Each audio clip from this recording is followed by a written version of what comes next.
ఈరోజు బోధన పట్టణంలో గల శ్రీ మారుతి మందిరం వెనుక భాగంలో ఉన్నటువంటి స్థలంలో అన్న సత్ర నిర్మాణానికి శంకుస్థాపన నిర్వహించడం జరిగింది. ఇట్టి కార్యక్రమంలో భవన నిర్మాణదాత బోధన పట్టణానికి చెందినటువంటి శ్రీ నరసింహారావు, విజయలక్ష్మి దంపతులు, కృష్ణ సైకిల్ స్టోర్ నరసింహారావు గారి యొక్క తల్లి తండ్రి జ్ఞాపకార్థంగా ఈ యొక్క నిర్మాణాన్ని వారు సహకరించారు. ఇట్టి కార్యక్రమంలో పుర ప్రముఖులు విడిసి చైర్మన్ గంగాధర్ రావు పట్వారి గారు, మాజీ కౌన్సిలర్ వీను బిర్కూరు, బుజ్జి ఎంఎల్ గంగారం, ప్రదీప్ గుప్తా అంకుల్, దామోదర్ రెడ్డి గారు, సంతోష్ రెడ్డి గారు, ఏకచక్ర తిరంగా సమితి అధ్యక్షులు మహేష్ రెడ్డి, శ్రీనివాస్ లక్ష్మణ్ పటేల్ తదితరులు పాల్గొన్నారు.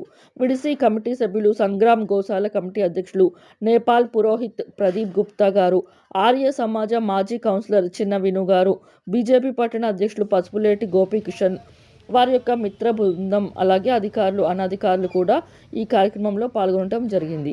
ఇట్టి కార్యక్రమానికి ఆలయ అర్చకులు ప్రవీణ్ శర్మ గారి ఆధ్వర్యంలో నిర్వహించడం జరిగింది. విచ్చేసినటువంటి ప్రతి ఒక్కరు కూడా పేరు పేరున ధన్యవాదాలు తెలియజేస్తున్నాము. ఆలయ కమిటీ సభ్యులు ఎక్స్ గుండి శంకర్ గారు, నిజామాబాద్ జిల్లా సహాయక కమిషనర్ విజయరామారావు గారు, ఆలయ కార్యనిర్వాహకాది నాయక